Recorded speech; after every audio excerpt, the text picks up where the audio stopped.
Enjoy your time here and find peace in the stories we tell. If you liked the story, don't forget to like, comment, and subscribe to support the channel. My husband Edward Wang is about to return to the capital to resume his official position. The carriage has room for only 5 people. My 4-year-old son sits counting on his fingers, muttering as he counts, great-grandmother, father, little sister, Aunt Diana, and me, exactly 5 people. The innocent little daughter looks up and asks, "Then what about mother?" Edward falls silent for a moment, then softly replies, "Mother is advanced in age and cannot endure the humid climate here." The children have also reached school age, and Diana Shun is the younger sister of my former betrothed. Because of me, her entire family suffered the punishment of exile with 9 clans annihilated. I owe her a life debt. Only this wife, having her or not having her makes no difference. He tells me that the medicinal flowers newly planted in the courtyard will bloom magnificently next year. He says I should stay home and wait, and when the flowers bloom on the grassy banks, he will personally come to fetch me. These exact same words he had spoken in my previous life. This time I don't argue, I simply nod silently. After all, I no longer have any attachment to his family either. They go north while I head south alone. From now on, yin and yang are separated, never to meet again. Spring mountains await, grass green as smoke, ancient scrolls preserve deep affections and timeless tales through the ages. The day the carriage was prepared and delivered to the mansion, I learned that my husband would depart for the capital in 3 days. The carriage was decorated most luxuriously, pulled by 2 magnificent tall steeds of imposing presence. Granny Lee from next door came out leaning on her cane to peer and look, her mouth never stopping its praise. Young Serena truly has good fortune. What your mother-in-law said was not wrong, your husband comes from extraordinary origins and will soon enjoy blessings in the capital city. I merely closed my eyes and smiled faintly without responding. The Wang family has always been a distinguished clan of noble lineage. The old patriarch of the main branch is precisely the renowned war god, the Marquis of Junning. If the Marquis of Junning hadn't been framed by treacherous ministers back then, how could Edward have drifted to a remote village like Apricot Blossom? Much less marry me out of gratitude for saving his life. My mother-in-law has repeated these words in my ear no less than 1,000 times. Now the Marquis of Junning has been vindicated and cleared of all charges, the Wang family has received imperial pardon and their former official positions restored. Edward, who was once a top scholar, naturally must return to the capital to assume his position. Yet he had known about this matter for half a month, while I only learned of it today. When I returned from gathering herbs, my 4-year-old dragon and phoenix twins were arguing. My daughter Grace Wang's face was round as a steamed bun, stamping her feet as she said, "Big brother, why forget mother? When we go to the capital, who will wash and cook for us? People will say we are motherless children." My son Marcus Wang looked exactly like my husband, his small face wrinkled as he mumbled, "But these are father's words. The carriage can only carry 5 people." Grandmother glanced at me meaningfully, then quickly scolded her grandson. "You little brat, why do you speak such nonsense? Wasn't it you who said you didn't want your mother to come along?" Marcus pursed his lips and replied, "Well, Diana, the children in the capital all pay attention to their mother's background. Mother is from the countryside, will be mocked." His eyes were full of expectation as he looked toward Diana sitting nearby embroidering, saying softly, "How about Diana comes with us to the capital and says she's our mother?" Diana is a refined young lady from a noble family, skilled in music, chess, calligraphy, and painting. If she claimed to be their mother, surely no one would dare to laugh. She smiled gently and patted his head. "Little Marcus, you've become quite different since learning to read. You can even distinguish between refined noble upbringing and common birth now." Though her words were directed at Marcus, her eyes unconsciously glanced to one side. On Edward's usually calm face, a slight smile appeared. He said, "She's still the one who teaches well. Only she can subdue his temperament. He can read and understand books now." Only then did I suddenly realize that Edward's smile was actually so beautiful. He smiled gently like the spring breeze of March. Yet that smile was rarely bestowed upon me. In my memory, his face was like white jade carved from stone, radiating a coldness like snow accumulated on a lonely peak that had never melted. The closer one drew, the more penetrating the chill became. Even moonlight falling on his robes turned to bone, piercing frost. But I gradually understood that this was coldness reserved specifically for me. Toward others, that mountain of ice could still melt. Diana parted her lips in a shy smile, meeting his gaze, saying softly, "Sir, you're being too serious. Little Marcus is very obedient." Praised thus, Marcus jumped joyfully like a young bird into her arms, acting coquettishly. "Yana, please be our mother. I promise to be good." Diana embraced him, laughing until she swayed like flowers dancing in the wind. Edward's expression was indifferent, his voice also clear. "Marcus speaks nonsense." As soon as he finished speaking, his eyes caught sight of me standing at the courtyard entrance. He walked toward me step by step, his gait still leisurely as always, only the hem of his robes swaying slightly, making one feel a coldness impossible to touch. I never expected that the words my mother-in-law often muttered. If our Chen family hadn't been implicated by the Wine clan, even princesses would have to show respect. "What qualifications does a countrywoman like you have?" Were actually true. Indeed, he and I had never belonged to the same world. His cold voice pulled me back from my thoughts. "Serena, you've returned." He reached out to help carry the herb basket on my back, but I turned aside to avoid him. His hand froze in midair, then quietly withdrew. "I know you harbor resentment," he said. "But Diana's situation is because of my Wang family that her household was destroyed. I owe her, and now that there's an opportunity, I must take her back to the capital and restore her family's honor." I had heard these words countless times in my previous life. Back then, I only knew Hardichi, wondering why he chose Diana instead of me. But now I've thought it through, none of this concerns her. Adding one more person to a carriage isn't difficult. It's that he deliberately limited it to 5 seats because he doesn't want me to come along. I nodded slightly. "Edward, I understand. 5 people you all go, I'll stay behind." He must have prepared words of persuasion, never expecting me to agree so easily. A flash of bewilderment crossed his eyes. "Serena, are you truly not angry?" I smiled faintly. "Not angry. When a husband returns to the capital to resume his position, taking the whole family but leaving behind his wife, anyone would feel their heart break with shame. In my previous life, I was the same, feeling only humiliation, stubbornly demanding to accompany him to the capital. After arguing 2 or 3 times, he still wouldn't agree. Until the day before departure, I slipped on beans scattered in the kitchen and broke my leg, unable to travel. The wound was agonizing, piercing through my heart and liver, but I didn't notice then that he breathed a quiet sigh of relief. Grandmother verbally scolded but said she would stay to care for me. Edward was moved. Mother has never liked Serena, yet now she's willing to stay for her sake. He promised to wait for my recovery before bringing me to the capital. Grandmother made all sorts of assurances, but as soon as the 4 of them left, she immediately locked the door while I was off guard and starved me for 3 straight days. Only then did I realize it was all a calculated scheme. The beans I had slipped on were deliberately soaked in oil by him and scattered where I prepared medicine every night. He said smugly, "I simply don't want you to come to the capital. A country woman like you would tarnish my reputation. Only when you're gone can Diana and I be properly matched in name and reality." I was dizzy with hunger. On the 4th day, he brought a bowl of thin vegetable soup. Before I could examine it closely, I foolishly drank it all, not knowing it contained sleeping drugs. When I awoke, I found myself in a strange room with red candles burning bright and double happiness characters pasted on the walls. Before me was a man with an unkempt beard, his face covered in scars, drool flowing, clumsily trying to undress me. It was the village scoundrel Scarface Lee from the neighboring village. This man was notoriously vicious, usually engaged in shady business, stealing chickens and dogs, assaulting women. He had beaten his previous wife to death at home, while her birth family consisted only of 2 sick elderly parents and a young daughter. Threatened by him, they dared not file charges, accepting only a dozen taels of silver as compensation before hurriedly taking their daughter and leaving the village. His evil reputation spread far, and no one dared marry their daughters to him after that. His foul breath pressed against my neck, making me nauseous to the point of retching. I struggled frantically, but he produced 2 documents, saying smugly, "Look carefully.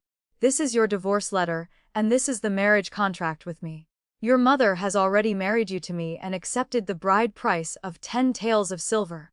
I was struck dumb, unable to believe my mother could be so vicious. Scarface Lee looked at me with increasingly lewd eyes, even saying disgusting things.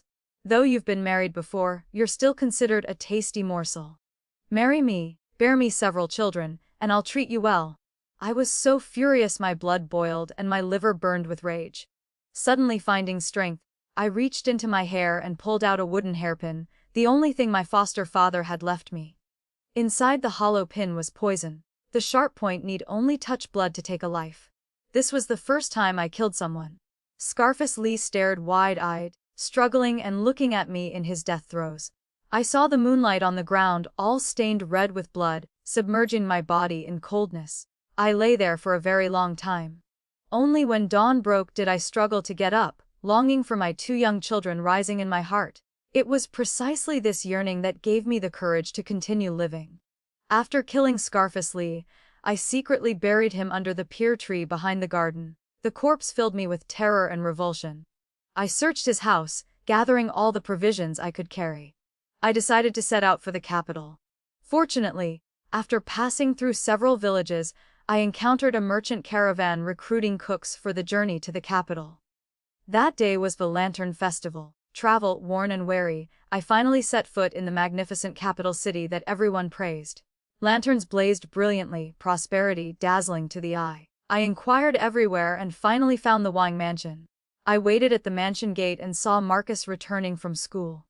Upon seeing me, his face turned pale as paper, his eyes showing only disgust and hatred. But I knew nothing of this. My heart filled only with shame from the arduous journey and joy at the prospect of reuniting with my children. Just as I was about to speak, he turned and called for servants to quickly drive this mad woman away. Father has instructed that she not be allowed to cause trouble in the mansion. Immediately, several burly servants rushed forward with large wooden clubs, beating me repeatedly. My leg, which had just healed, was broken again. I knelt prostrate on the ground in misery beyond description, while Marquis didn't even bother to glance at me, simply turning and walking away. Early winter snow fell sparsely, covering my body in the alley corner. I lost consciousness. When I opened my eyes again, I had been reborn, returning to the moment when Edward had just announced his return to the capital. Everything repeated as in my previous life. I was still coldly cast aside by them, but my heart had grown cold. This time I no longer wished to fit in. Those so-called relatives, I felt no attachment to them either. As they prepared to depart, Granny Wu from the neighboring village came trembling with some dried provisions, saying, "Young Serena, this time you're about to enter the capital and enjoy good fortune. At the foot of the sun of heaven, it must be full of prosperity and wealth."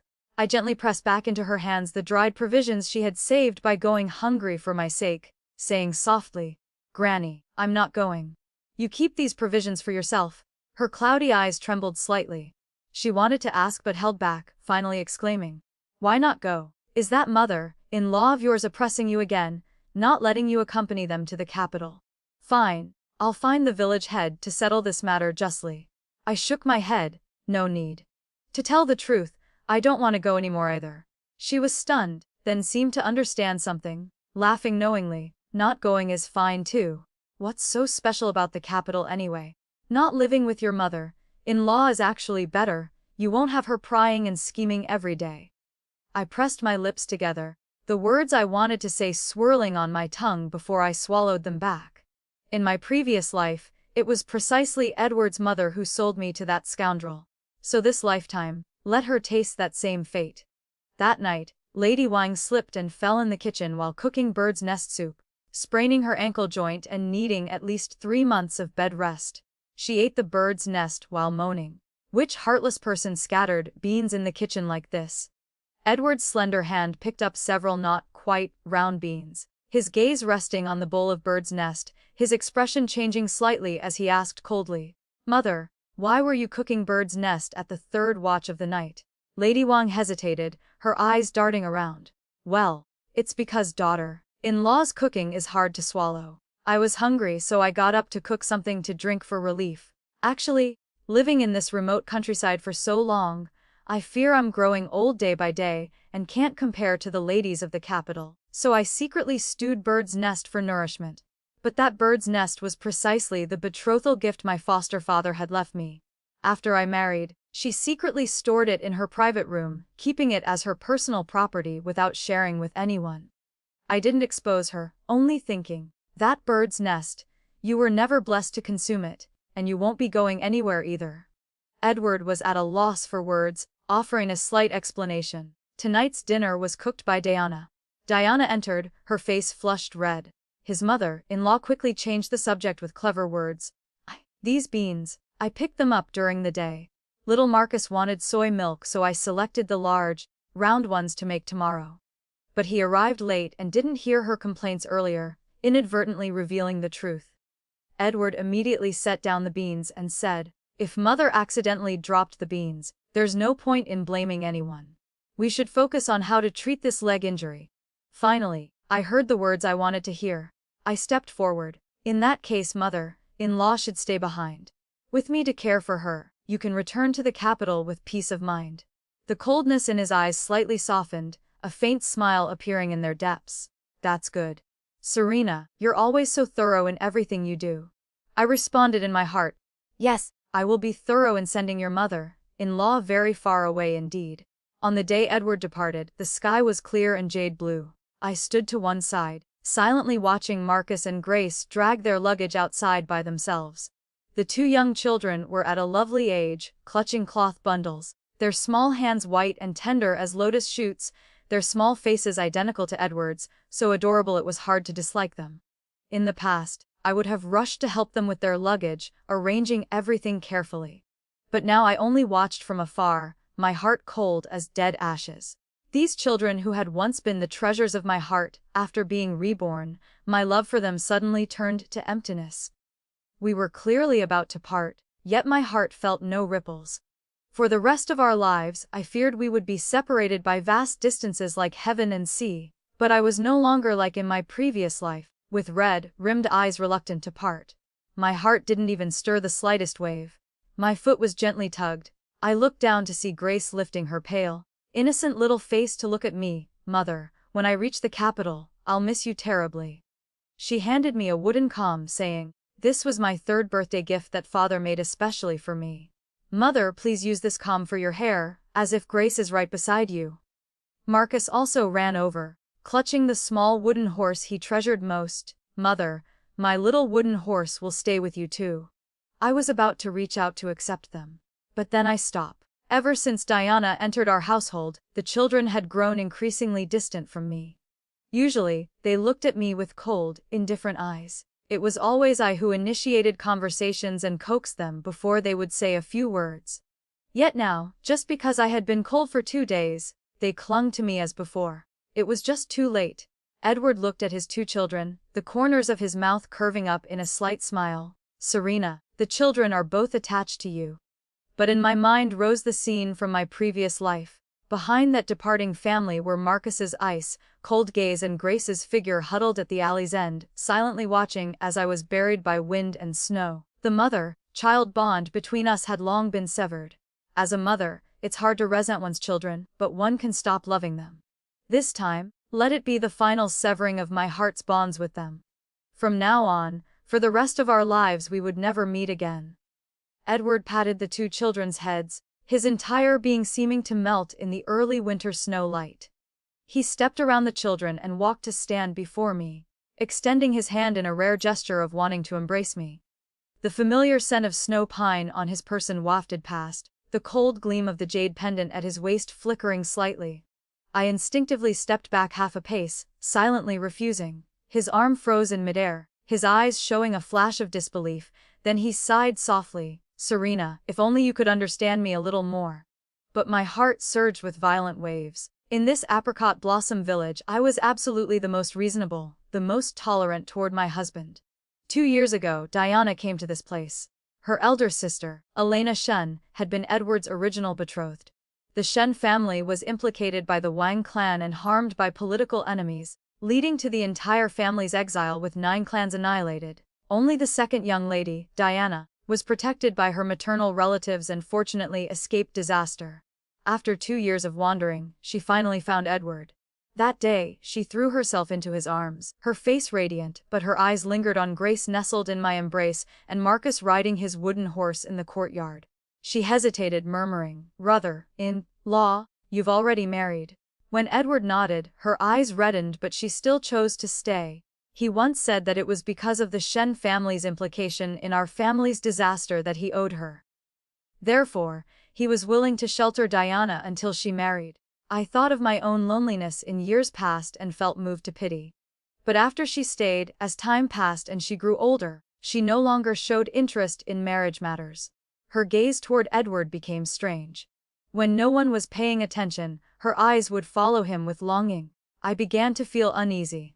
But Edward said, "Diana was raised by you. To me, she's just like a younger sister. I absolutely have no thoughts beyond propriety." Hearing this, I felt temporarily reassured, but Diana was different. She began comparing herself to me in every detail. When I wrote prescriptions, she mocked my ugly handwriting. She would take out small silk pieces embroidered in fine script, neat and clean, for comparison. With many mouths to feed in the household, all medicine matters were handled by me. I took pulses and dispensed herbs, treating people's illnesses.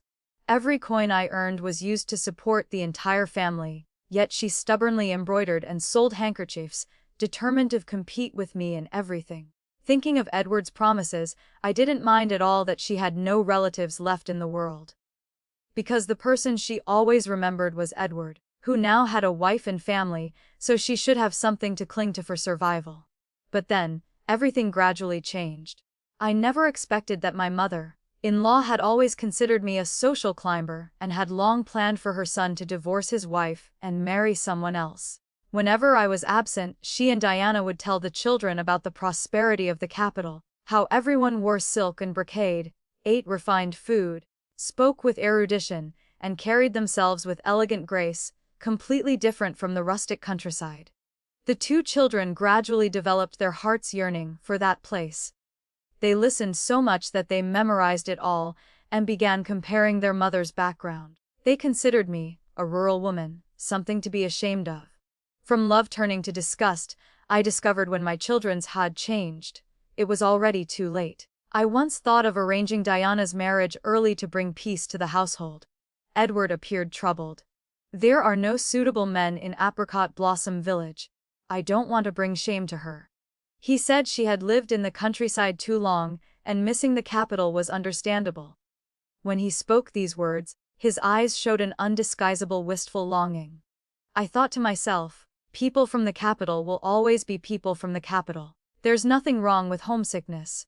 I didn't argue or say anything more, but I never expected that my tolerance and yielding time after time was still not enough in his eyes. He wanted me to understand even more. And even though I had lived a second life, my heart still ached like it was being cut. I couldn't contain myself. My eyes turned cold. I took a deep breath and replied, "I am naturally narrow-minded and petty. I cannot be any more tolerant. Besides, from now on, I don't need to be tolerant anymore."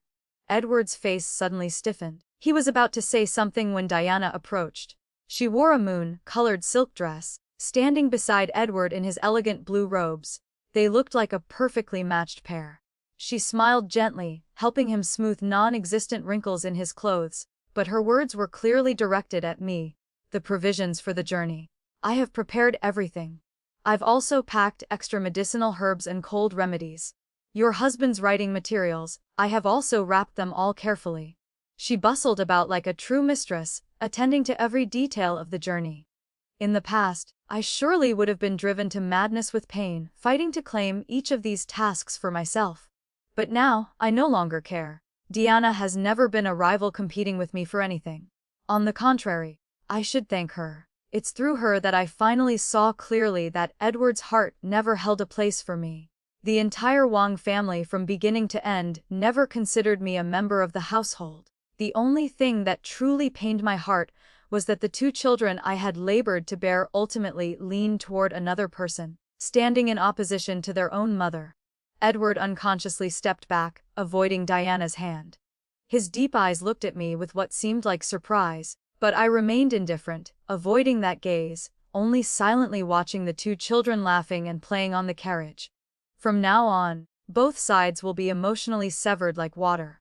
Lady Wang, with her broken leg, could not see her son off one last time, choking with suppressed anger. Once the whole family had left and only I remained in the mansion, she immediately showed her true colors, sitting on the bed issuing orders arrogantly. "Serena, it's already past noon.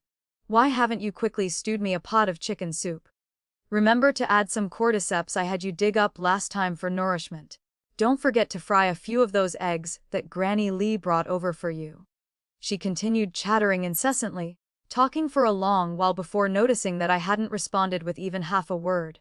I looked directly at her with composure, my eyes calm as deep well water. Seeing my silence, her expression gradually changed from haughty to panicked. "Serena, what do you intend to do?" Excellent, her instincts for danger remained as sharp as ever. I stepped closer, my voice low. "Where is the divorce letter that Edward left behind?" Her entire body trembled, her eyes showing clear shock. How do you know about the divorce letter?" "Don't worry about that. Take it out, and I'll spare your life." I drew from my sleeve a short blade, the very one I carried each time I went to the mountains to gather herbs. The blade was sharp enough to cut iron, keen enough to intimidate anyone. She recognized the blade, her face turning deathly pale, trembling violently as she rummaged inside the bed and produced a piece of paper. "Serena, Edward didn't necessarily want to abandon you," she stammered. "He said if you regretted not wanting to go together, then this letter wouldn't need to be given to you." Her hands shook so much that before she finished extending it, the paper fell onto the blanket. I bent down to pick it up, examining each character clearly. It was indeed Edward's handwriting. In my previous life, I still held some hope, wishing that the divorce letter was merely a forgery created by my mother-in-law. But now I let out a cold laugh, making her tremble with fear. "Serena, what do you plan to do?" I stared fixedly at her face. The kind, benevolent appearance of yesteryear had long since vanished, replaced only by cruelty and arrogance. In just a few years, she had changed so drastically. 5 years ago, at the downstream bend of Huxon River behind the village, I had once rescued Edward. Coincidentally, it was at that very same place where my foster father had found me years earlier. At that time, I was soft-hearted and forgot my father's warning. "Don't bring home men you find by the roadside. If you must rescue someone, only bring home children." But I had brought him home and cared for him meticulously. Half a month later, when he could barely stand, his fake mother came looking for him. It turned out he had fallen into the river while picking wild fruits. Later, he and I developed feelings and married. Initially, my 3 in-laws treated me very well. They came from noble birth but had fallen into decline, suffering many hardships along their journey. She had once cried and thanked me. "Anyone would prefer brocade and flowers, but when snow falls, one needs a warming fire. Serena, I will treat you like my own flesh and blood." At that time, her face was as kind as a Buddha's. Yet from the moment Diana appeared, she suddenly decided that her son deserved to marry a noble young lady, not a country woman like me. From the time the Wang family was cleared of charges and Edward restored to official position, I suddenly became the only stain in his brilliant life. How ridiculous. When they fell from grace and lost power, I was the warming fire in the snowy season. When they regained wealth and status, I became the mud beneath the white snow. I smiled slightly, carefully folding the divorce letter.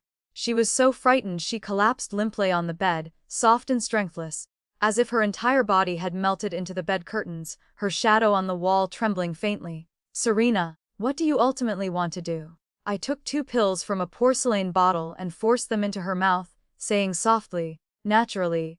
She stared wide-eyed but could not resist the powerful medicine. Before falling completely unconscious, I leaned close and whispered, "Rest assured, after taking revenge on you, I won't do anything to your son. Those 2 little ones, I can't bear to harm them. As for Edward, he's now an official with position and power, I can't touch him. But now that I've lived again, someone must pay the price for all the suffering I once endured. That person is you, the most despicable one." Suddenly, there was knocking at the door. I opened it to find a familiar face. It was Scarface Lee. I was repaying grievance with grievance, selling my mother-in-law to the very scoundrel she had once offered me to. The sufferings she had arranged for me to taste, now only she herself could swallow and digest. Scarface Lee looked around, his eyes showing displeasure. Too old. But I wasn't worried whether he was satisfied. My mother-in-law was only in her 40s, had always been pampered with delicate skin like silk, much younger than many village women. Scarface Lee pursed his lips in disdain, merely looking for an excuse to bargain. I held up 5 fingers. 5 taels of silver. She comes from a noble family, her body is precious. I trouble you to treat her exceptionally well. Scarface Lee had always hated the wealthy and powerful most of all, so he would surely give her a proper welcome. The Wang family had always looked down on my rural origins, but truthfully, even I didn't know where I came from. 13 years ago, my foster father found me by the riverbank. I was already barely breathing, hanging by a thread. After awakening, I had lost all memory. He raised me, taught me medicine, gave me a stable life. He abandoned his traveling physician practice and chose to live in seclusion in Apricot Blossom Village. After he passed away, I inherited his practice, treating the villagers' ailments, living alone day by day. Until I rescued Edward, I thought it was compassion granted by fate. Little did I know it was merely a deeper trap arranged by destiny. Only death could break the deadlock. Fortunately, now all the old affairs have ended, and I can begin another life. I took inventory of the medicines in the house, found the medicinal herbs my foster father had used in his traveling practice, and resolved to continue as a traveling physician. Heading south, I thought long and hard about Grace's calm and Marcus's wooden horse, finally deciding to leave them on the table. Life is but a brief pause, dreams within dreams, worldly affairs like wind within wind. This lifetime ends here. As I passed the neighboring village, I deliberately detoured past Scarface Lee's house. My mother-in-law's pitiful wails echoed throughout the night without cease. Excellent, only then did my heart truly find peace. Winter deepened with each passing day, yet as I walked south, the weather didn't grow colder. Instead, I witnessed scenery completely different from Apricot Blossom Village, brilliant and bustling beyond compare. For some reason, this place made me feel familiar, as if I'd seen it in dreams. I pondered and pondered, but still couldn't remember. Perhaps it was because my mother-in-law and Diana had babbled so much about the capital in the past that seeing such prosperity now felt familiar. Throughout this journey, I could hardly be called peaceful. I encountered bandits and rescued plague-stricken people, but fortunately met no great disasters. In just a few months, I had lived more fully than in all the previous 10+ years combined. I seemed to return to my former self when my foster father taught me medical ethics and etiquette. Human life is precious, worth more than gold itself. One prescription, one formula can save a person in an instant. These words my father often repeated. Only now, after traveling 10,000 miles, did I truly understand them. In the 12th month, I stopped by Cloud Dream City and happened upon an outbreak of plague. This epidemic affected the 7 orifices, extremely rare. All the physicians in the city were at their wits' end. I suddenly remembered that in the medical texts my foster father had transcribed, there was recorded a similar case that had occurred in the north. Comparing the symptoms, they closely matched what was written in father's medicine books. I followed the prescription he had left behind, but one ingredient was missing. With no other choice, I ventured alone deep into the mountains to search for the herb. Unexpectedly, during that journey, I found a little girl. This little girl resembled Grace in some ways, round chubby face, large bright eyes, jade-like features, adorably sweet. Though her bun had come undone and her clothes were muddy, nothing could hide her well-behaved and pitiful appearance.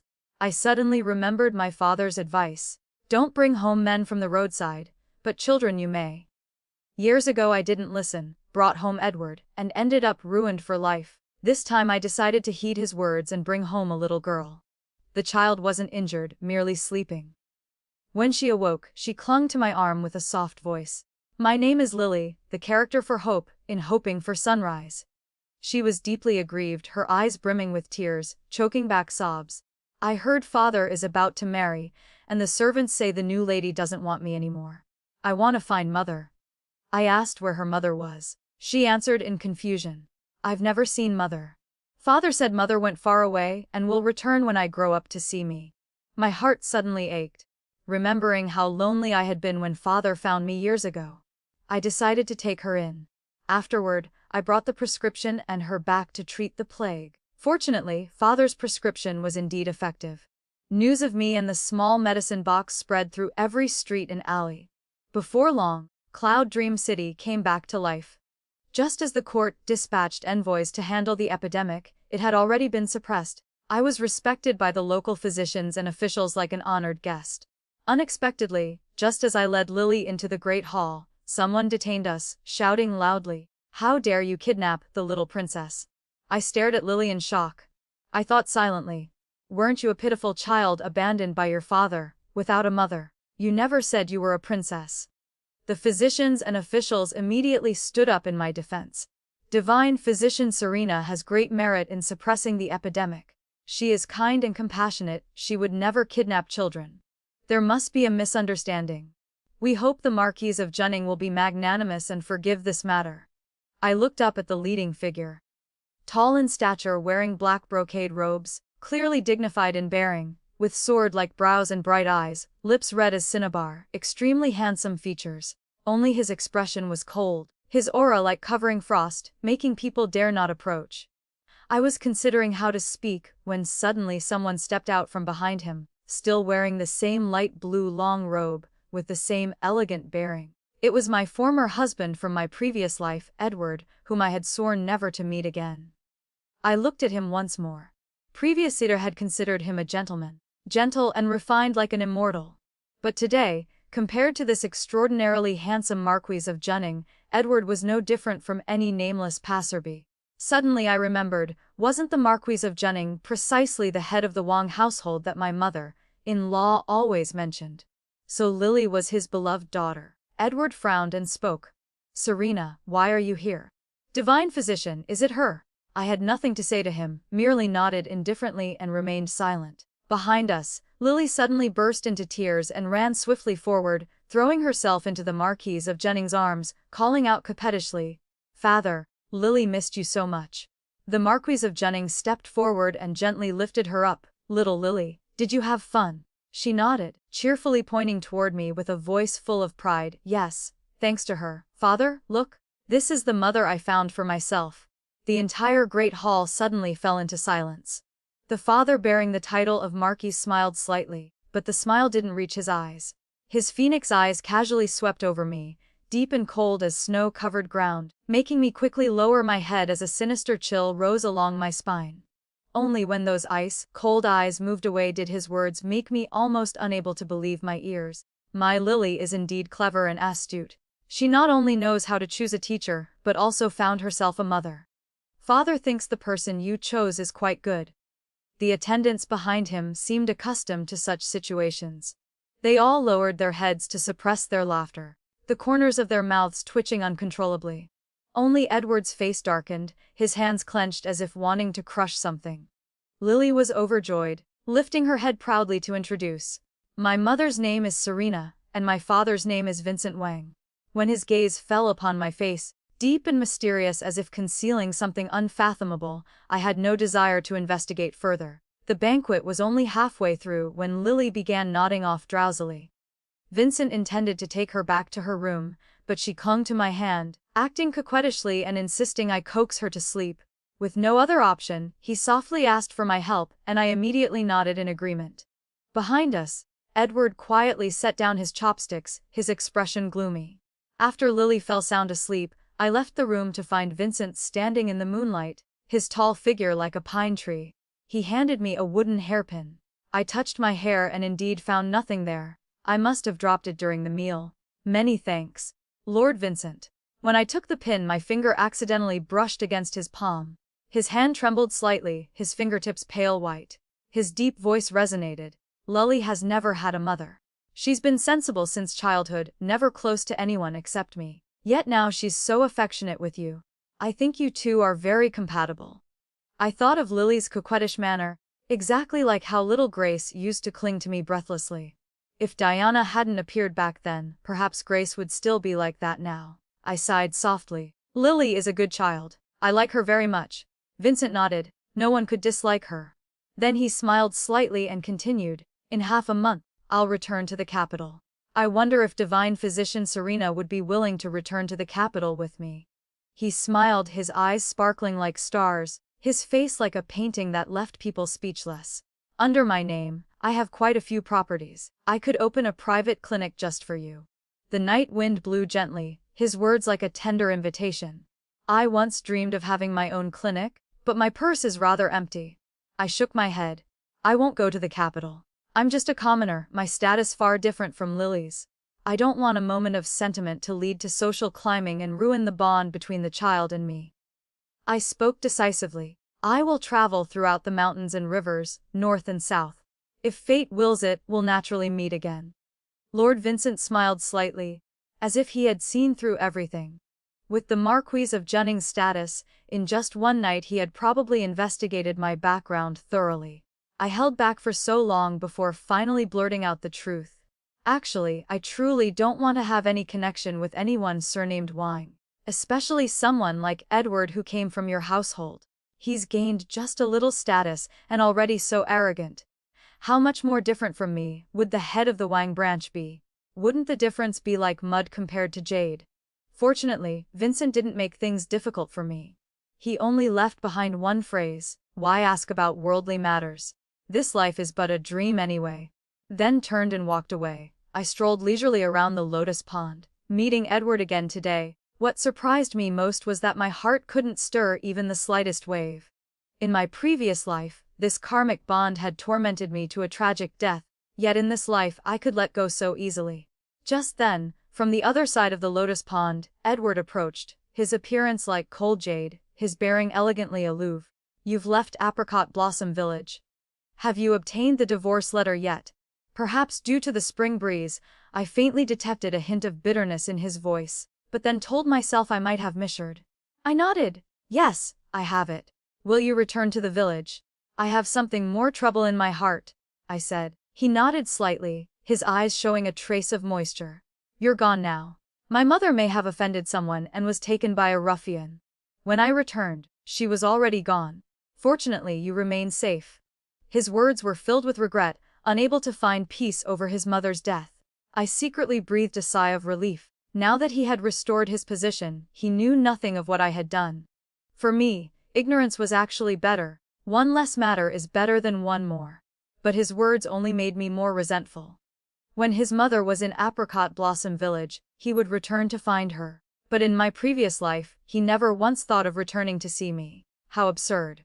He looked at me, his voice growing more sorrowful. "Had I known, I should have brought you and the children back with me." I didn't respond, because in my previous life I had gone to the capital to find those two children. Yet they were cold and cruel to me, as if I were not their mother but their enemy. He couldn't see my expression then and continued stammering.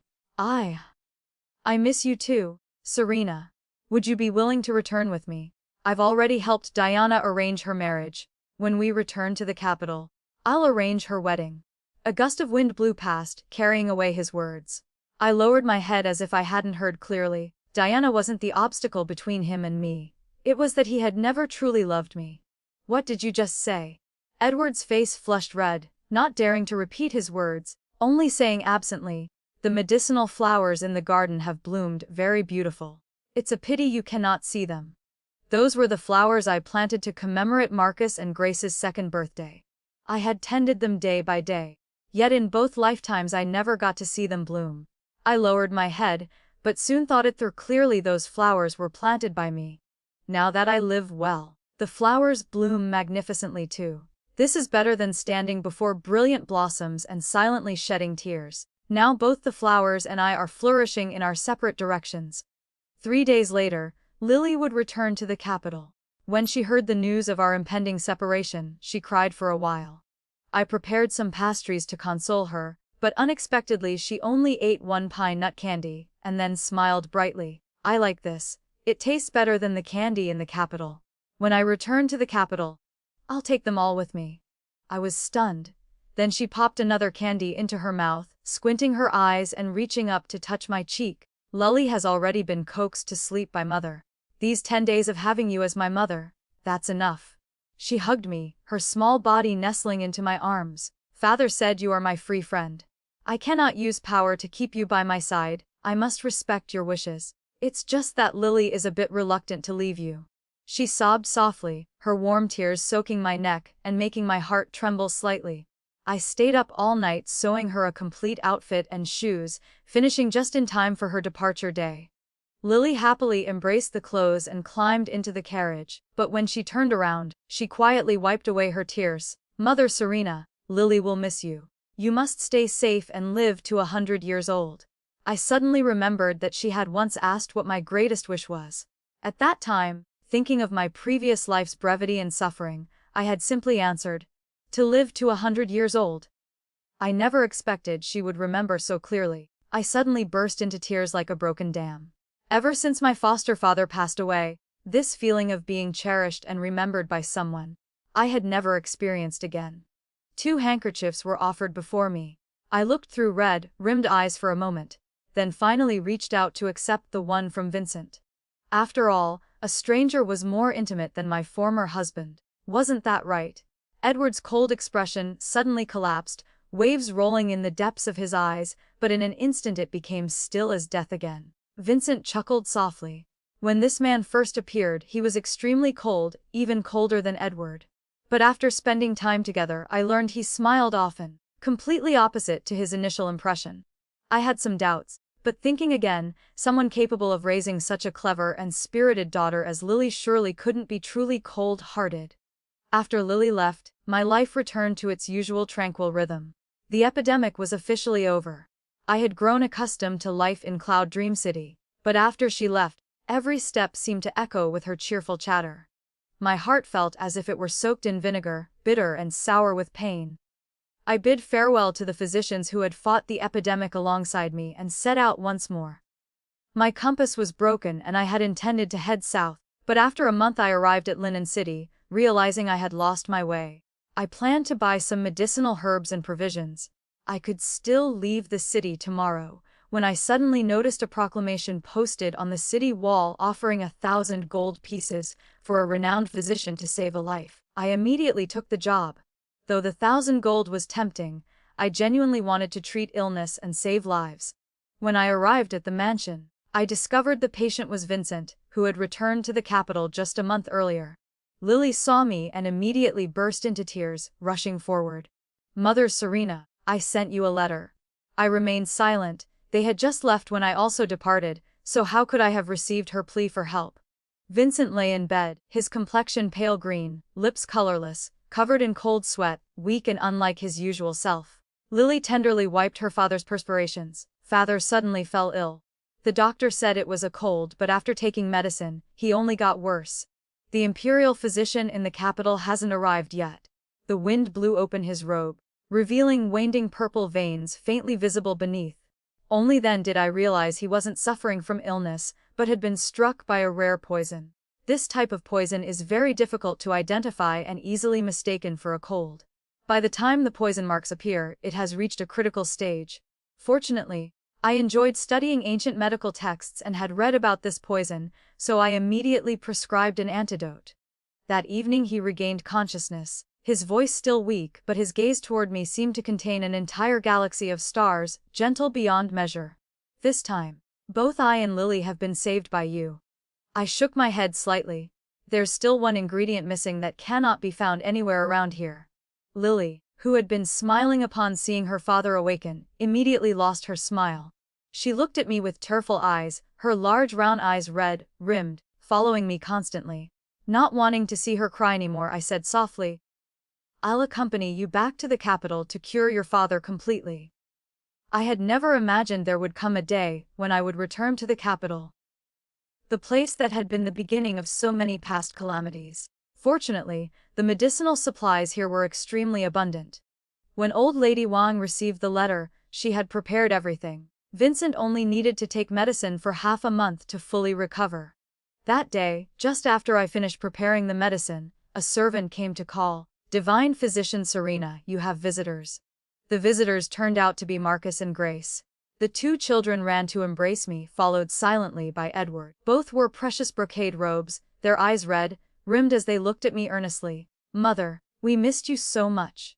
The steamed buns in the capital are terribly hard to eat, the tofu is sickeningly sweet, the clothes bought outside are both stiff and coarse. Nothing compares to the garments Mother sewed by hand." Hearing the 2 children speak, my heart, which had been churning with waves, gradually calmed. I asked softly, "Do you truly miss me?" Both nodded in unison. Marcus's nose reddened as he choked back tears. "Mother, we were wrong. If Diana marries father in the future, you'll have your own children and won't love us anymore." Grace also whimpered. Only mother is our real mother, only you truly love us. The two chattered on with words of regret, their voices full of pleading, but my heart remained like stone. I was about to open my mouth to refuse when a crisp young voice rang out from behind. You don't truly know you were wrong. You're only afraid you won't live comfortably anymore. Lily strode forward indignantly, blocking my path, her round eyes wide with displeasure. You don't love your mother at all. You only want her to return to serve you and compete for family assets. How utterly selfish. Lily despises you. Marcus and Grace became angry and defiant. She's our mother, what business is it of yours? Don't you have a mother? Those words were like a knife blade tearing through Lily's heart, making her eyes immediately well up with tears. I quickly picked her up, sighing, my gaze turning toward Edward as he approached. I spoke each word decisively. Hay and I have already divorced. Since these two children follow him, they shouldn't come looking for me anymore. As for whom I choose to accept as my daughter, that's my own affair. Marcus said angrily, but you're originally our mother, you must take care of us. His stubborn words were cut off by Edward. Marcus, don't speak nonsense. His eyes gradually grew dim, like a butterfly sinking deep into water, about to disappear. Will you truly not give us a chance? I replied coldly no'd. From that day forward, Edward no longer brought the two children to see me. He occasionally appeared at the Wang mansion, sometimes encountering me, but only exchanging brief pleasantries before leaving. Until Diana appeared, she came to visit Vincent but encountered me before meeting him. It's you. Old Lady Wang, who was serving tea, suddenly froze. Does Diana also know divine physician Serena? Diana smiled, stepping close to whisper something in the old lady's ear, then covered her mouth and laughed softly. What illness could a country woman possibly treat? Better to find someone else instead. Old Lady Wang's expression briefly changed. My heart sank, just because of my humble origins in the eyes of these nobles, was I no different from weeds. Lily angrily rushed forward, glaring at Diana. You're not allowed to speak about my mother like that. My mother is very capable. If not for her, I wouldn't have a father anymore. Old Lady Wang was stunned. Lily looked delighted and said clearly, Divine Physician Serena is my mother. She nodded vigorously, causing Old Lady Wang to misunderstand. She slammed her teacup down on the table, her face stern with reproach. Vincent truly married without saying a word, making me think Divine Physician Serena was merely a benefactor who would have known she was my daughter-in-law. The ladies present were all astonished, some even offering congratulations. Old Lady Wang always worried that the young master wouldn't marry. It seems he had his own plans all along. The young lady's medical skills are superb and her appearance outstanding, truly a perfect match.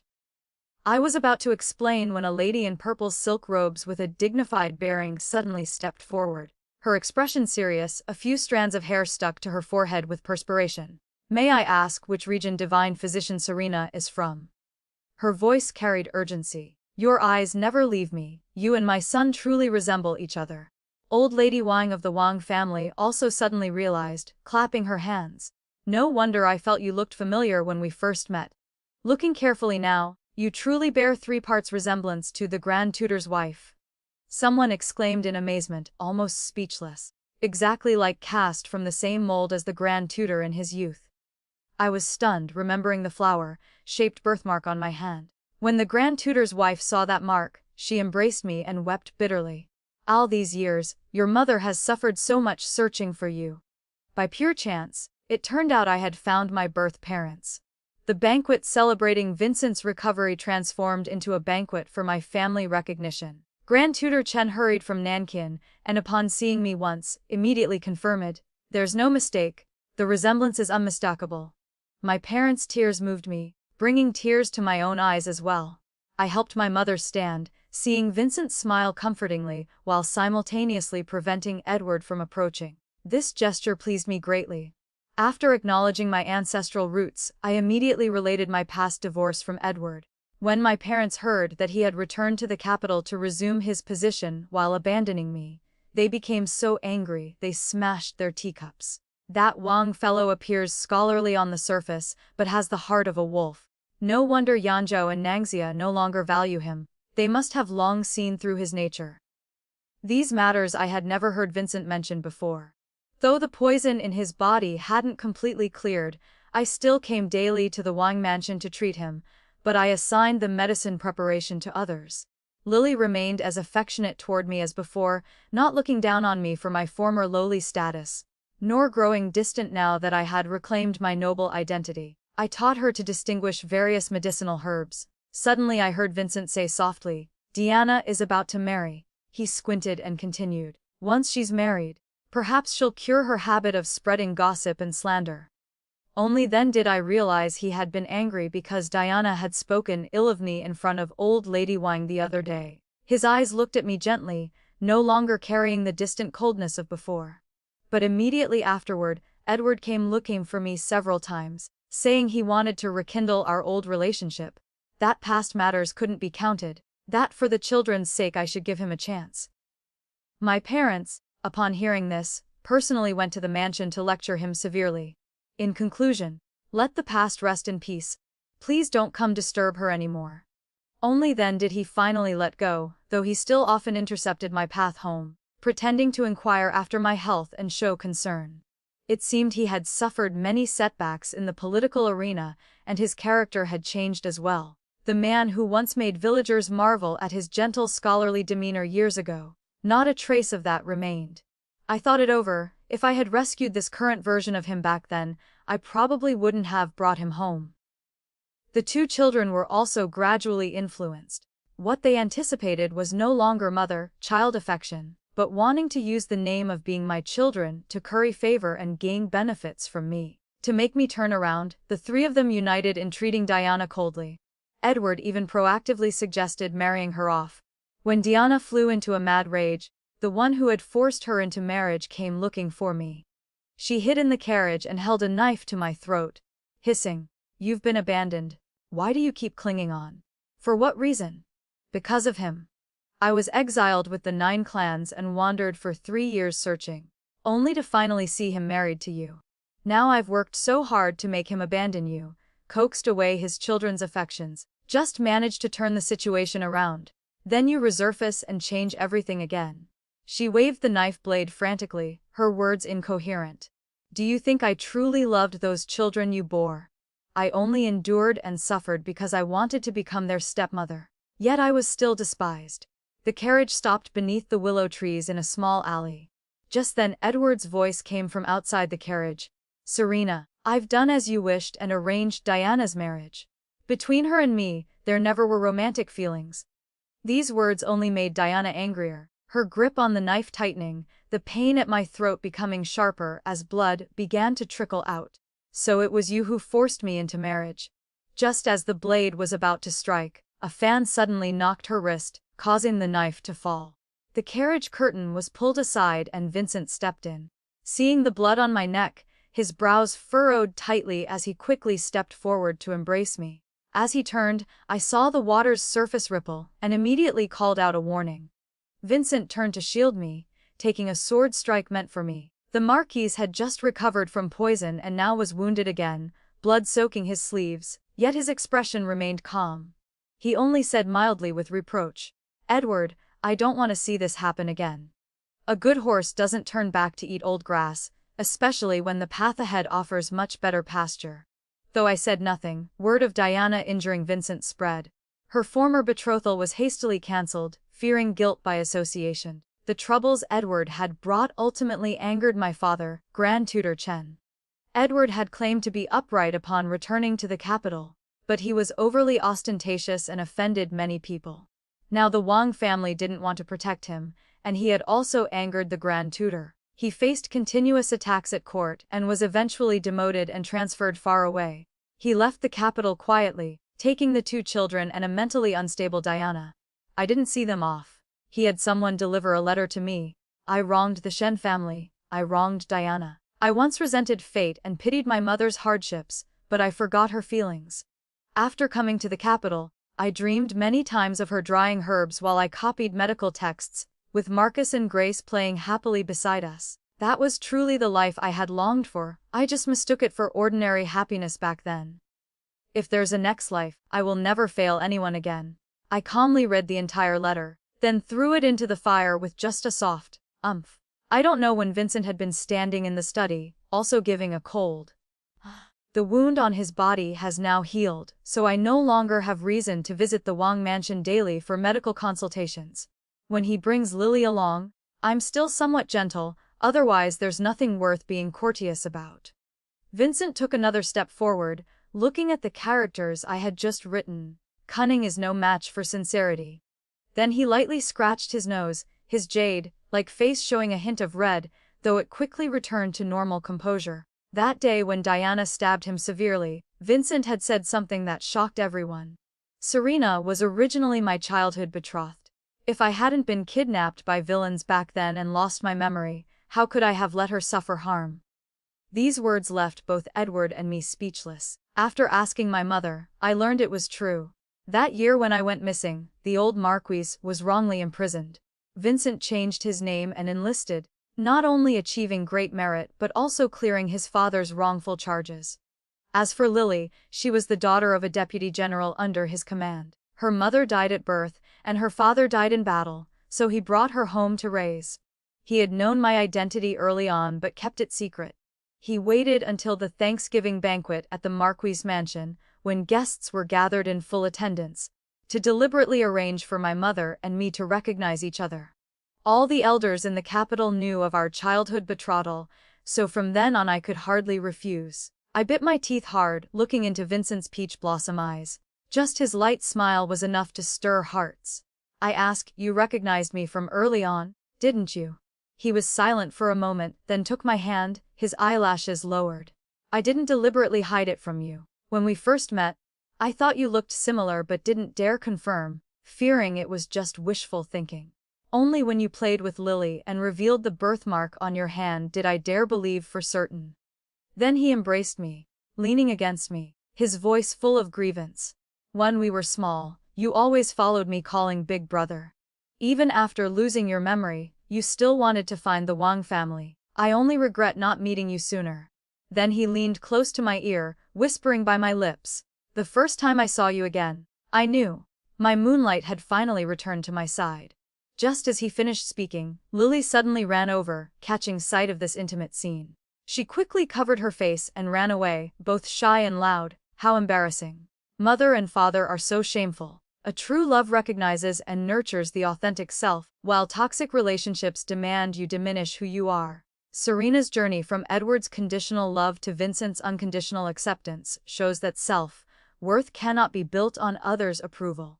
The story reveals how resilience emerges not from enduring mistreatment, but from having the courage to walk away and rediscover your own value. Sometimes losing everything teaches us what we truly deserve. The story ends here for now. If it touched your heart or left you thinking, I'd love to hear your thoughts in the comments. Please like, subscribe.